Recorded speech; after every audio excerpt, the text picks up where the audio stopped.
Saving $10,000 might sound impossible, especially if your income is tight. But with a few smart strategies, you can reach your goal faster than you think. Here are 5 practical tips. First, track every dollar you spend for a week. Use a notebook or a free app like Mint or You Need a Budget, also known as WinAb. You might be surprised how quickly small purchases like coffee or snacks add up. Cutting back on these can free up extra cash without making you feel deprived. Next, create a budget. Write down your income and every monthly expense from rent to groceries. Decide how much you can realistically save each month. Even saving $100 a week adds up to over $5,000 in a year. Set up automatic transfers to a separate savings account right after payday.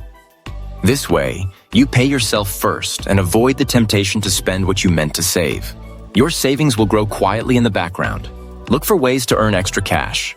Sell unused items online or offer services like dog walking or tutoring. Even a few hundred extra dollars a month can make a big difference. Finally, review your larger bills. Could you switch to a cheaper phone plan or cook more meals at home? Small changes to big expenses can save you hundreds each month. Start today and watch your savings grow.